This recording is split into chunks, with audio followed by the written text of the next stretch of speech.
কাছে অনেকেই জানতে চেয়েছেন যে এই যে আমি বারবার বলে থাকি যে বাংলাদেশ সংখ্যালঘু শূন্য হবে, কেন এটা আমি বলি? বিভিন্ন ইউটিউব চ্যানেলের যখন টকশোতে আলোচনা অংশ নিয়েছি তখন আমি বিস্তারিত বলতে পারিনি। কারণ হচ্ছে তখন অনেক সীমাবদ্ধতা থাকে। কারণ হচ্ছে যারা এডিটর থাকেন তারা অলিখিতভাবে কিছু ধারণা আগে দিয়ে থাকেন যেগুলো সরাসরি বলা যাবে না। তাই আমি আমার চ্যানেলে এগুলো বলতে বাধ্য, বা এখানেই বলবো, এটাই স্বাভাবিক। আপনাদের একটা জিনিস বলি, সেটা হচ্ছে যে আপনারা বলুন তো যে 1947 অর্থাৎ যখন ভারত ভেঙে পাকিস্তান হয়ে যায়, তখন এই 47-48 সালে বাংলাদেশে সংখ্যালঘুর সংখ্যা কত পার্সেন্ট ছিল? নিশ্চয়ই 34%-এর নিচে ছিল না, তাই না? তাহলে স্বাধীনতার যেদিন পাকিস্তান স্বাধীন হলো, আসলে তো পাকিস্তান স্বাধীন হয় নাই, একটি ভারত ভেঙে একটি দেশ হয়েছে। কারণ পাকিস্তান কার বিরুদ্ধে স্বাধীনতা অর্জন করেছে, ওই বিতর্কে আমি যাচ্ছি না। বিতর্ক ছাড়াই আমি আলোচনাতে যাচ্ছি। আমার মূল প্রসঙ্গ হচ্ছে বাংলাদেশ সংখ্যালঘু শূন্য হতে যাচ্ছে। কেন এটা আমার মনে হয়, অনেকে প্রশ্ন করেছেন যে কেন আমার মনে হয় যে বাংলাদেশ সংখ্যালঘু শূন্য হতে যাচ্ছে। এটা অনেক সাংবাদিক, কয়েকজন বুদ্ধিজীবী, এমনকি কয়েকজন অধ্যাপক আমাকে বলেছেন যে ফরিদ, আপনার এটা কেন মনে হয় বাংলাদেশ সংখ্যালঘু শূন্য হবে? অনেক সাংবাদিক আমার কাছে জানতে চেয়েছেন, অনেক সংখ্যালঘু ব্যক্তি তারাও আমাকে সংখ্যালঘু সম্প্রদায়ের নারী পুরুষ অনেকে আমাকে প্রশ্ন করেছেন, দেশে এবং বিদেশে বসবাস করা লোকজনেরা। এছাড়া মুসলমানদের মধ্যে যারা প্রগ্রেসিভ তারাও প্রশ্ন করেছেন, এমনকি মুসলমানদের মধ্যে যারা প্রগ্রেসিভ নন, কট্টর, তারাও আমাকে প্রশ্ন করেছেন কেন আমি এই কথা বলি। এমনকি বাংলাদেশের বিশেষ বিশেষ চাকরি করা ব্যক্তিগুলো আমার কাছে এটার ব্যাখ্যা চেয়েছেন, বিতর্কের কারণে তারা জানতে চেয়েছেন। আমি আমার চ্যানেলে সেগুলো পরিষ্কার করতে চাচ্ছি যতটুকু সম্ভব। প্রথমত, 47-48 সালে বাংলাদেশ, তখন এটার নাম পূর্ববঙ্গ বা পূর্ব পাকিস্তান, সেখানে 34%, আবারও বল 34% সংখ্যালঘু ছিল। সেটা নামতে নামতে কততে এসেছে এই 54 বছরে 55 বছরে? সেটা কারো কারো মতো 6%, কারো কারো মতো 8%, কারো কারো মতো 4%, অর্থাৎ কোনো অবস্থাতে আপনি 8%-এর উপরে নিতে পারবেন না। তাহলে 54 বছরে কত পার্সেন্ট কমে গেছে? 34 থেকে আপনি 8 বাদ দেন কত? আমি অঙ্কে দুর্বল, আর আপনারাই করে নিন। শুধু 54 থেকে 8 বাদ দিলে কত হয়? 42 হবে সম্ভবত, বা 44 হবে। এতগুলো কমে গেছে, কত পার্সেন্ট? আমি আবারও বলছি, অঙ্কে আমি দুর্বল, হিসাব করতে পারতেছি না। আপনারা বলেন 34% থেকে শতকরা কত পার্সেন্ট কমেছে? 34% থেকে নেমে এসেছে ধরেন 8% সর্বোচ্চ। কত ভাগ? 3 8 24, 4 8 32, 5 8 40, 6 8 48। আচ্ছা, আমরা ধরলাম চলে যায় 8 অর্থাৎ প্রায় 5 ভাগের 4 ভাগ কমে গেছে সংখ্যালঘু বাংলাদেশ থেকে। তাহলে 54 বছরে যদি 5 ভাগের 4 ভাগ কমে যেতে পারে, তাহলে আর 1 ভাগ কমে যেতে লাগবে, আর বড় জোর 1 দশক, মানে এইভাবে যদি চলতে থাকে, অর্থাৎ সরাসরি আক্রমণ করবে না, তাড়াবে না, মারবে না, পেটাবে না, কাটবে না, মানে যা চলছে, এই যে মন্দির ভাঙা, প্রতিমা ভাঙা, ভয় দেখানো, তাদের নারীদের ধর্ষণ করা, তাদের সংখ্যালঘুদের মা, বোন, কন্যা, ভাস্তি, ভাগ্নিকে ধর্ষণ করা, তাদের জমি দখল করা, তাদের চাকরি খেয়ে দেওয়া, যে প্রক্রিয়া চলতেছে এইভাবে যদি চলতে থাকে, অর্থাৎ সাম্প্রদায়িক দাঙ্গা বলতে তো হয় না, সাম্প্রদায়িক হামলা যদি সরাসরিও না করে, তারপরেও আগামী 10 বছরে কিন্তু থাকে না কোন হিসেবে যা চলমান। তাহলে এই যে আমি বলি বাংলাদেশ সংখ্যালঘু শূন্য হতে যাচ্ছে, এটা আপনারা আমাকে কেন এর বিরোধিতা করেন? আমি এর হিডেন এজেন্ডা নিয়ে বলতেছি না, এটা ঘটতেছে এবং ঘটবে। অর্থাৎ 54 বছরে যদি 5 ভাগের 4 ভাগে নেমে আসে সংখ্যালঘু, তাহলে ওই হিসেবে আর 1 দশকে, মানে আগামী 10 বছর, এখন 2024, অর্থাৎ 2034 সালে যেভাবে চলতেছে বাংলাদেশের সংখ্যালঘু হটানো, জামাই আদর চলতেছে, এইভাবে যদি জামাই আদর করে চলে যায়, কারণ বাংলাদেশের মুসলমানরা তো ইসরায়েলের মতো বোকা না, তো যে তারা বিমান হামলা করবে, মারতে যাবে, পেটাতে যাবে, হামলা করলে পাল্টা হামলা, তা না। এত খরচ তারা করবে না, এত ঝুঁকি তারা নেবে না। তারা খুব কৌশলে, পাকিস্তানের চেয়ে চমৎকার কৌশল এখানে চলে। দেখবেন এই দেশের বুদ্ধিজীবীরা এই ব্যাপারে কথা বলবে না, বললে তারা আপনাকে বলবে ভারতের দালাল, হিন্দুর দালাল। কিন্তু যেই দিন বাংলাদেশ সংখ্যালঘু শূন্য হয়ে যাবে, এই লোকগুলোই কিন্তু তখন দেখবেন যে আলহামদুলিল্লাহ সূরা পড়বে। এই সলিমুল্লাহ সাহেবরা, কোট্টায়, আমার মতো কোট্টায় আলা পড়া মুসলমানেরাও, জুব্বাদারি আলা না, কোট্টায় আলা লোকেরাও সেদিন শুকরানা নামাজ পড়বে। এটা আমি বলেছি, যেদিন বাংলাদেশ সংখ্যালঘু শূন্য হয়ে যাবে, এই কোট্টায় আলার পড়া লোকগুলো গিয়ে দেখবেন যে মৌলবীদের সাথে শুকরানা নামাজে নিচ থেকে প্যান্ট পায়জামা গুটিয়ে টাকনুর উপরে তুলে, টুপি থাকুক বা না থাকুক, অজু থাকুক বা না থাকুক, তারা সেখানে শুকরানা নামাজ আদায় করবে যে তারা বাংলাদেশকে সংখ্যালঘু শূন্য করে ফেলেছে। বিশ্বাস যাদের হয় না, আমি জানি না আমি 10 বছর বেঁচে থাকবো কিনা, তখন আপনাদের এটা নিয়ে আবার বলবো। কিন্তু আমি যদি মরে যাই, আপনারা যারা এই ভিডিও দেখবেন, এই ভিডিও যারা সংগ্রহে রাখবেন, আমি আশা করি আপনারা আমার আজকের এই রেকর্ডটা অন্তত সংগ্রহে রাখুন। আমার এই কথাটা কিভাবে সত্য পরিণত হয়, সত্য প্রমাণিত হয়, আপনাদের আগামী প্রজন্মকে জানাবেন। আর যদি আমি বেঁচে থাকি, আমার সংগ্রহ এটা থেকে, সেটা তো আমি আপনাদেরকে আবার এটা নিয়ে কথা বলবোই। আমার লজিকটা বুঝতে পারছেন তো?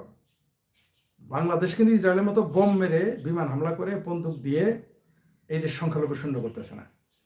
বরং এত বোমা হামলা করার পরেও ইসরায়েলে কিন্তু 18% সংখ্যালঘু মুসলমান আছে। এত কিছু ঘটার পরেও কিন্তু বাংলাদেশে এত জামায়া দর, বাংলাদেশে কিন্তু মুসলমান 34% থেকে এখন নেমে এসেছে সর্বোচ্চ 8%-এ। কারণ সম্ভবত এটা 5 বা 6% হবে, 8% নেই। 4% বললে আবার আমাদের সংখ্যালঘু হিন্দুরা রাগ করে, আমাকে বলে আপনি কম বলেন কেন, কম বলেন কেন। ভাই আমি কম বলাতে কি তোমার বাড়বে? বাড়াইতে পারবা? পারবা না। আগামী 2-3 বছরে সাইরে চলে আসবা, তারপরের বছরে আরো 1 কমবে, তারপরে আস্তে আস্তে নীল হয়ে যাবা। আর তোমরা ভাই যাবাই, ভাই তোমরা ঠেকায় রাখতে পারবা না। তোমরা যারা ভাই সংখ্যালঘু আছো, তোমরা মনে করছো 5 তলা বাড়ি করেছি, 3টা বাড়ি আছে, 4টা দোকান আছে, 5টা ব্যবসা আছে, আমি বড় সরকারি চাকরি করি। ভাই এই দেশ নীল হয়ে যাবে। হয় তোমাদের ধর্মান্তরিতকরণ করা হবে, অথবা তোমাদের রোড টু যশোর ধরতে হবে। আর একটা পথ আছে যেটা তোমরা কোনোদিনই পারবা না, পারলে এতদিন করো, সেটা হলো তোমরা রুখে দাঁড়াইতা, যেটা তোমরা রুখে দাঁড়াতে পারতেছো না। এখন বলবা আওয়ামী লীগ আমাদের নির্যাতন করে, বিএনপি আমাদের নির্যাতন করে, জাতীয় পার্টি তো আমাদের পাত্তাই দেয় না, তারপরে জামাত তো পাকিস্তানেরই, তাহলে আমরা কিভাবে টিকবো? জি, এর মধ্যে টিকতে হবে তোমাকে ভাইজান, এর মধ্যে টিকে থাকতে হবে। বাংলাদেশের মুক্তিযুদ্ধ কারা করেছে? লেংটি মেরে, গামছা কাঁধে নিয়ে, গেঞ্জি গায়ে পরে, লুঙ্গি উল্টা করে, মালকসা দিয়ে যুদ্ধ করছে। তারা টিকে শিখেছে, প্রতিবাদ করেছে, প্রতিরোধ করেছে, তাই টিকতে পেরেছে। তোমরা ভাই তা চাও না। তোমরা মনে করতেছো একবার আওয়ামী লীগ আসলে তোমাদের টিকে রাখবে, বিএনপি না আটকাবে। তোমরা দোষ দিয়ে যাও, অমুক এটা করছো, তমুক এটা। তোমরা কি করছো ভাই টিকে থাকার জন্য? আমি বিশ্বাস করি যে তোমাদের কোনো উপায় নাই, তোমরা অসহায়। কিন্তু অসহায়েরও একটা কাজ আছে, সেটা হলো প্রতিরোধ করা। দুর্বল যদি একবার রুখে দাঁড়ায়, যত শক্তিশালী হোক, বনের হরিণও কিন্তু মাঝে মধ্যে সিংহের নাকে গুঁতো দিয়ে, বাঘের নাকে গুঁতো দিয়ে কিন্তু মেরে ফেলে। সে দুর্বল, তারপর রুখে দাঁড়ায়। আপনাকে রুখে দাঁড়াতে হবে। করণীয় কথা পরে বলতেছে। আবারও বলি, যে সাংবাদিক আমাকে প্রশ্ন করেছেন যে আমি নাকি প্রপাগান্ডা ছড়াচ্ছি, একজন চিঙ্কু বাম বলেছে আমি নাকি হয়তো প্রপাগান্ডা, ভয় ভীতি দেখাচ্ছি। আচ্ছা, এই 34% যে থেকে 8% এলো, তখন কারা ভয় ভীতি দেখাইছিল? তখন তো কেউ দেখান নাই, তখন কমলো কেন? আমি ভয় ভীতি কি দেখালাম? আমি সত্যটা বলতেছি, আমি ভবিষ্যৎটা বলতেছি। বুদ্ধিজীবীর কাজ কি? বুদ্ধিজীবীর কাজ হলো অতীত থেকে, যেহেতু আমি বুদ্ধিজীবী না, আমি দাবিও করি না, বুদ্ধিজীবীদের কাজ হচ্ছে অতীত থেকে শিক্ষা গ্রহণ করা এবং ভবিষ্যৎ সম্পর্কে মূল্যায়ন করা যায়। ভবিষ্যতে কি হবে? কারণ অতীতের কার্যক্রমে নির্ভর করে আমার ভবিষ্যৎ কি।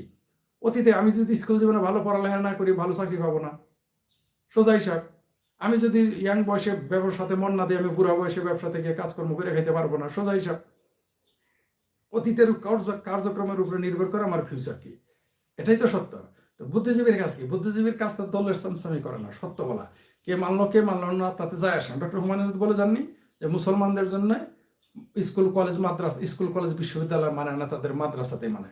আপনারা দেখতেছেন না যে বুয়েটের শিক্ষকেরা কি ভাষায় কথা বলে, ঢাকা বিশ্ববিদ্যালয়ের শিক্ষকেরা কি ভাষায় কথা বলে? ছাত্রদের গুলি মারেন, ছাত্রদের কথা বাদ দেন, কি কথা বলে তারা? আপনি বুঝেন না? তিনি তো ঠিকই বলেছিলেন। তো আপনাকে বলে যেতে হবে, আপনার কথা কেউ মানুক না মানুক, আপনার কাজ তো আপনার কথা কে মানলো না মানলো তাতে যায় আসে না। কিন্তু সত্যটাকে বলে যেতে হবে। বললে কি হয়, যদি তারা আকল আসে, তখন তারা রুখে দাঁড়াবে, সেটা ভুলটাকে শুদ্ধ করে ফেলবে, বা সেই ঘটনাটা ঘটবে না। যেমন ভারত সম্পর্কে আমি একটা নেতিবাচক কমেন্টস করেছিলাম, মনে করাই দিতে চাই না এখন। এই বছর ফেব্রুয়ারি মাসে একটা ভয়ঙ্কর ঘটনা ঘটার কথা ছিল, সেটা আমি আগেই বলেছিলাম, সেটা ঘটে নাই। কারণ আগে বললে সেটা আর ঘটবে না।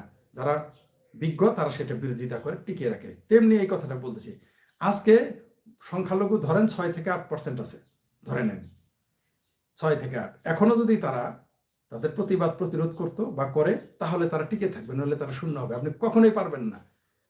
আপনি যতই বামপন্থীদের তেল মারা কথা শুনেন, আপনি যতই সংখ্যালঘু সম্প্রদায়, যতই ওই পশ্চিমবঙ্গের কিছু চিঙ্কোবামের কথা শুনেন, তারা কোনোদিন আপনার পক্ষে নিবে না, নিচ্ছে না, নিবেও না। তারা বলতেছে এগুলো রাজনৈতিক, তাই আপনাদের চলে যেতে হয়। আর ভারতে যখন সংখ্যালঘু নির্যাতন হয় সেটা হলো সাম্প্রদায়িক, বাংলাদেশ এটা হলো রাজনৈতিক। তো এখন আওয়ামী লীগকে যে তাড়ানো হচ্ছে, এটা কি? এটাও রাজনৈতিক। তার মানে রাজনৈতিকভাবে বিতরণ করলে সেটা সঠিক, মানে এটা তাহলে সঠিক, রাজনৈতিকভাবে বিতরণ করা যাবে। তাদের যুক্তিতে বোঝা গেল রাজনৈতিক কারণ হলে দেশ থেকে একটা সম্প্রদায়কে তাড়িয়ে দেওয়া যাবে। আলাপ শুনছেন তো, এরা এবার মানবাধিকারের কথা বলে। আমি ওই প্রসঙ্গে যাচ্ছি না, ওটা আলাদা প্রসঙ্গ, আলাদা ভিডিও করবো। মূল প্রসঙ্গেই থাকি। সংখ্যালঘু শূন্য কেন হবে বাংলাদেশ? প্রথমত, বাংলাদেশের মানুষ হিন্দু বিদ্বেষী। দ্বিতীয় কথা, বাংলাদেশের মানুষ প্রচন্ড রকম পাকিস্তান প্রেমী। তৃতীয় কারণ হলো বাংলাদেশের মানুষ চরমভাবে ভারত বিদ্বেষী। কেন তারা ভারত বিদ্বেষী? কারণ তারা মনে করে ভারত তাদের বাপদাদার সম্পত্তি। বাংলাদেশের মুসলমানরা মনে করে ভারত তাদের বাপদাদার সম্পত্তি, ওটা দখল করা উচিত, এটা তারা বিশ্বাস করে। এই জন্যই তারা গজওয়াতিল হিন্দ বাংলাদেশের সকল কওমি মাদ্রাসায় পড়ানো হয়। সবচেয়ে অদ্ভুত ব্যাপার, এই মাদ্রাসা সেন্টার হচ্ছে দেওবন্দ। এই মাদ্রাসাটা হচ্ছে ভারতেই। ভারতের দেওবন্দ মাদ্রাসা থেকে পড়ে এসে বাংলাদেশে বলে গজওয়াতিল হিন্দ করতে হবে, পাকিস্তানে গিয়ে বলে গজওয়াতিল হিন্দ করতে হবে। অদ্ভুত ব্যাপার, তাই না? বিস্ময়কর ব্যাপার। যাই হোক, বাংলাদেশের মুসলমানেরা পৃথিবীর 3 নম্বর অর্থনৈতিক শক্তি, 4 নম্বর সামরিক শক্তি যে দেশ ভারত, সেই ভারতকে গজওয়াতুল হিন্দ করার স্বপ্ন দেখে, পাকিস্তানেরাও সে স্বপ্ন দেখে, কিন্তু বাংলাদেশের হিন্দুরা, সংখ্যালঘুরা বাংলাদেশের টিকে থাকার স্বপ্ন দেখে না, বরং এদের পক্ষে কথা বলে তারাও আপনার সমালোচনা করবে। অনেক হিন্দু আমার সমালোচনা, ফরিদ আপনি এটা কেন বলেন যে সংখ্যালঘু শূন্য হয়ে যাবে? কেন বারবার এই কথা বলেন? বলাটাও কি ভাই অন্যায়? যেটা ঘটতে যাচ্ছে, ঝড় আসতেছে, মনে করেন আবহাওয়া বিশারদরা কি করে, আবহাওয়া অফিস কি করে, আপনাকে ঝড়ের পূর্বাভাস দেয় যে সাইক্লোন আসতেছে, ঝড় আসতেছে, তুফান আসতেছে, বৃষ্টি আসতেছে, এগুলো আপনাকে পূর্বাভাস দেয়। আমি পূর্বাভাস দিয়েছি, দেওয়াটাকে অন্যায় হয়ে গেল, তাহলে আমাকে ক্ষমা করে দিয়েন আপনারা।